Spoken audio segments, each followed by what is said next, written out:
Warahmatullahi wabarakatuh. Waalaikumsalam warahmatullahi wabarakatuh. Perkenalkan Pak, nama saya Bani Hendra Santoso dari SMPN 14 Surabaya. Tujuan saya mewawancarai Bapak adalah bagaimana menjalankan ajaran dan praktik Islam dalam kehidupan sehari-hari. Apa Bapak boleh saya wawancarai? Oke, silakan. Apa hikmah dibalik perintah sholat 5 waktu? Hikmah perintah dibalik sholat 5 waktu itu sangat banyak. Di antaranya yang pertama itu bisa mendekatkan diri kepada Allah Subhanahu wa Ta'ala. Sebagaimana di dalam hadis disebutkan bahwasanya hubungan hamba dengan Allah yang paling dekat itu tatkala hamba tersebut itu bersujud. Salah satu ibadah yang ada sujudnya itu adalah ibadah sholat. Itu yang pertama. Yang kedua, sholat itu bisa mencegah kita dari perbuatan keji dan munkar. Sebagaimana yang tertera di dalam Al-Quran juga, inna sholata tanha anil fahsya'i wal munkar. Sesungguhnya sholat itu bisa mencegah kita dari perbuatan keji dan munkar.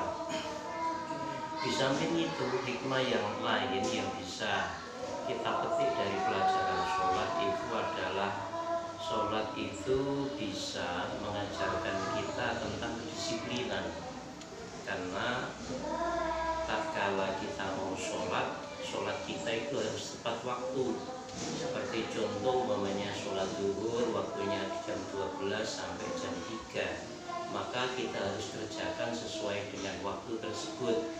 Ya, sholat asar mulai jam 3 sampai jam 6, berarti kita tidak boleh keluar dari jam tersebut. Di samping itu, sholat juga mengajarkan kita menjadi pribadi yang jujur. Ya, kalau sholat zuhur kita diperintahkan melaksanakan sholat 4 rakaat, maka nggak boleh kita melakukan sholat zuhur itu kita kurangi menjadi 3 rakaat, nggak boleh. Tetap harus kita lakukan 4 rakaat. Demikian juga sholat maghrib kita diperintahkan 3 rakaat, maka nggak boleh kita tambah-tambah menjadi 4 rakaat, itu nggak boleh.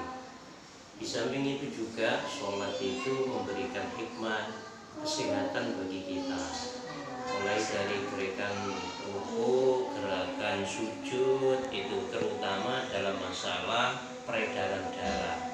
Jadi di dalam sholat itu ya memberikan dampak yang sangat baik dalam kesehatan kita, ya, terutama dalam masalah peredaran darah kita. Mungkin itu yang bisa saya sampaikan tentang masalah hikmah sholat. Silakan.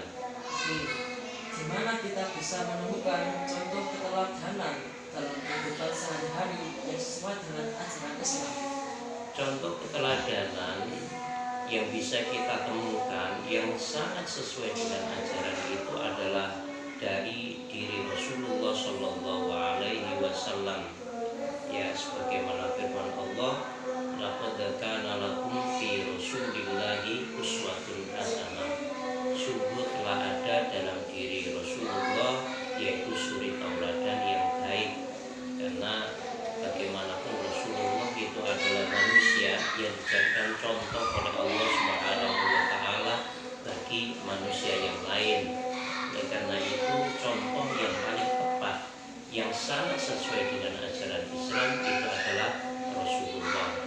Lalu bagaimana kita mendapatkan ya suri tauladan yang baik dari Rasulullah? Yang pertama yang kita lakukan itu adalah kita mempelajari hadis-hadis Rasulullah, mempelajari sunnah-sunnah Rasulullah, lalu mempelajari sejarah hidup Rasulullah SAW. Setelah itu contoh lagi yang bisa kita teladani itu adalah para sahabat Rasul. Setelah itu para ulama, karena para ulama itu adalah warasatul anbiya, pewaris para nabi. Itu yang bisa kita dapatkan dari contoh-contoh yang ada. Kapan kita bisa mengamalkan isi kandungan Al-Quran dalam kehidupan sehari-hari? dimanapun kita bisa melaksanakan isi kandungan Al-Quran, karena Al-Quran itu adalah kompleks di dalamnya. Ajarannya itu bersifat kebanyakan itu universal, gitu ya.